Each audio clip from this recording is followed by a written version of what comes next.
questions to ask throughout a campaign with the confidence rising. I told JC, Nate and Rich that good times are coming, no need for deep diving. Van Cam's reactions, watch alongs to the pride of London thriving. The Eagles of South stay flying, keep your eyes on us, we ain't hiding.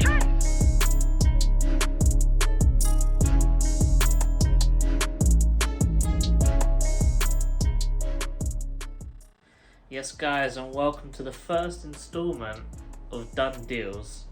This is where we give you all the done deals that have been done in a summer transfer window by Crystal Palace. Right, let's get straight into this one. And yes, the first done deal of the summer, Michael Ebiowei. Yeah, sorry guys. I'll hold this L. I meant to say Malcolm. Hay fever? I really hope I said that one right because I've practiced it a lot. Clearly not But made. very exciting talent to be added to our ranks. He is one of the best players for Derby last year, and he signed for us. He signed for us over Manchester United. I'm very happy with this. Is this a turn for the best? Like, how is this going? Are we a much more attractive place to go to rather than Manchester United right now? Because he chose us over them. So, you know, it is what it is. We were able to get this deal done through no other reason than Dougie Freedman. He was consistently going and meeting with the player in person and explaining to him that Palace is the best place for you to be right now.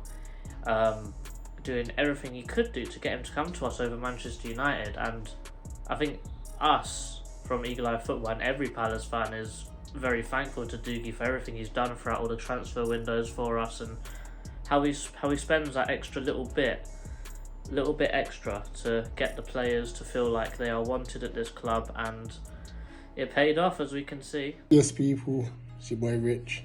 Just a quick video, obviously, with the announcement that we've signed Malcolm Ebiowei from Derby on a free transfer, and personally, I'm excited. I'm very, very excited about this one. Right winger, left-footed right winger. Direct, very, very, very direct player. Drives at his fullbacks and stuff, can go inside and go on the outside as well.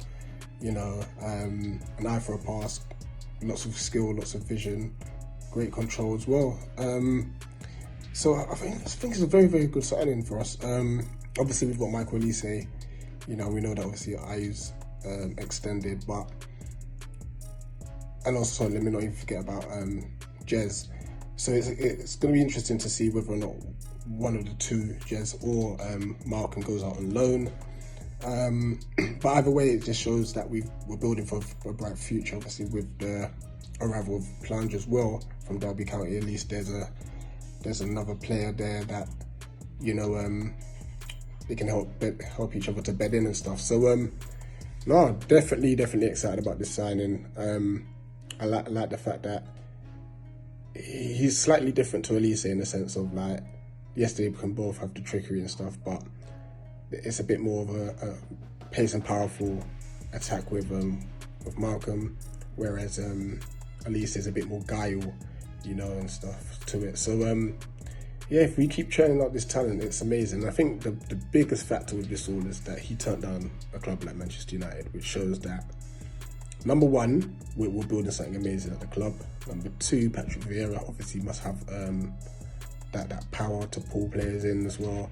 And big up to Dougie Freedman and everyone working behind the scenes to obviously get these talents into our club. You know, making South London a massive hub for expansive, expressive football. You know, and after the success we had last season, it's amazing that a lot of youth talent want to come and join this project under Patrick Vieira. So yeah, personally, buzzing, really happy about this, and I'm looking forward to seeing him, obviously, in the red and blue. So welcome to Palace, SE25, Malcolm Ebiowei. Peace.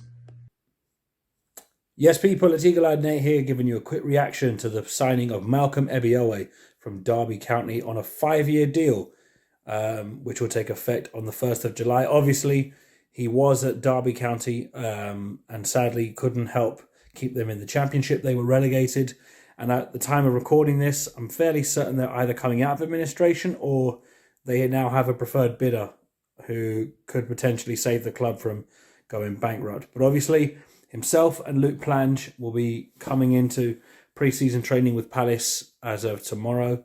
So hopefully we get to see them both in a Palace shirt soon, see what they're about. Can they offer us something different for the upcoming season? But overall thoughts on this transfer, fairly happy with it. Could have been worse.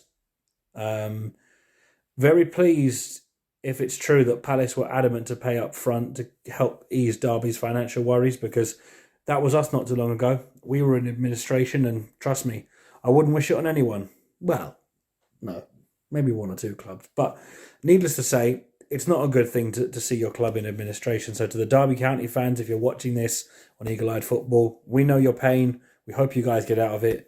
And we'll take good care of Malcolm Ebiowei. Welcome to SE25, Malcolm Ebiowei. Hopefully, it's another Dougie Friedman masterclass. But that's all from me, folks. Thanks for watching the video. Be sure to like, comment, share, and subscribe. And keep it locked to Eagle-Eyed Football. Hello everyone, big up JC and big up everyone watching. This is Statman Dan, aka Down to 10, just giving my thoughts on the Malcolm Ebiowei transfer. So, in terms of who he is, I haven't really seen much of him, but I've heard some very, very good things from Derby fans about him. Numerous Derby fans saying that they think that he'll eventually cut it out in the Premier League, no problem. So I'll take their word for it. In terms of how Palace have conducted ourselves in the transfer, I'm really happy with how they've done it. Similarly to Luke Plange, we haven't left Derby out in the open.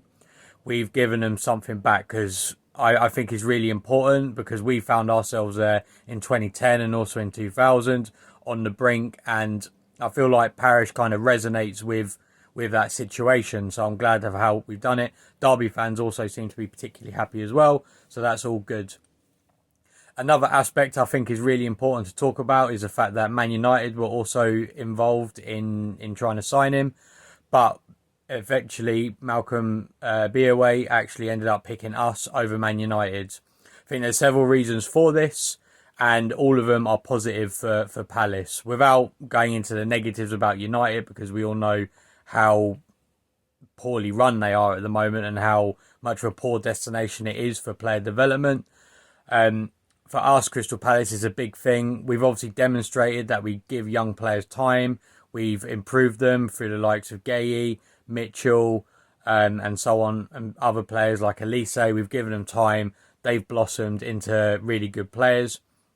And I think Ebiowei's probably seen this and thought, you know what, I can do the same. I can get there. I think in terms of what it brings, I think is good, because I believe he's a right-sided winger, and I think we will eventually need someone there, because Jordan Ayew is probably getting to the point where, like, I personally think he's a good player, but that's quite a controversial opinion amongst Palace fans. But he will get to a point where he's either too old or we just want to upgrade. And I think Ebiowei competing with Michael Elise, giving him some competition for that right wing spot, is going to be really key going forwards. Okay, thank you for watching, and I hope you have a good day. Quote from Parish to explain really what's happened. From Parish himself: I'm delighted that Malcolm has chosen Crystal Palace as the best place to continue his development and following his impressive breakthrough into senior football in recent months. Listen, Parish is gassed, we're gassed, and obviously Parish has obviously believed that this is the best place for Malcolm to be, but that little bit extra from Doogie might mean that he thinks that as well. So let's see what happens in the next quote. Well, yeah, from Malcolm himself: I'm incredibly excited about the prospect of joining Crystal Palace, as they have an incredible squad and huge potential. I am very hopeful to contribute positively to the team this season. This tells me that I don't think he's going out on loan. I think he's already proved it in the Championship. So I think he's definitely in the squad. He's definitely going to appear in the Premier League next season, and let's see what kind of difference he makes to our squad. Well, yeah, this is a very exciting time to be a Palace fan, because from Derby themselves, we've got Plange and Malcolm. This is probably some of the best deals that we could do right now in the window, as both of these transfers should be frees. but they're not because we didn't want them to be frees, if that makes sense. So Derby's in a very compromising position right now, and we all know this too well from what happened in 2013, and I think that Parish is doing all he can to help Derby as much as they can, because with Plange we could have got him for free, but we gave them £1 million to help. And I do believe with Malcolm as well, we're giving them money on top of it, even though we don't want it to go to tribunal, because if it does, that means that Derby won't get anything. So we're doing all we can to help Derby. Let's hope they can accept that kind of money. I think that if we offer any kind of money, they have to accept it, because I do believe they've only got 5 players on contract next season. So they're going to be in a very sticky situation, and that extra money is going to help them tremendously. But going back onto Malcolm, I think he's going to thrive. He's going to be back up to Elise, I believe. But if you're in the same squad as Elise, Ayew, Edouard, Zaha, Eze, you're going to learn very quickly. And the coaching staff, they're not bad. They're very good. We can see that by how we've made players improve over the years. And with all those players, the senior players and the other young players, all giving him inspiration and the right training regimen, he's going to be a great player in the future. We might not see it next season. It may take a few years to get him into it, but mark my words, he'll be one of the best players in our squad in the next couple of years. So next season, I think he'll feature in the Premier League. I think he might mostly feature in cup games starting, but he'll definitely be on the bench for most Premier League games. And overall, I'm extremely excited. First one of the window, hopefully the first of a couple. Not too many, but a couple. But, you know, it's your boy JC. That's it, Eagle Eyed Football. We're out. Have a nice.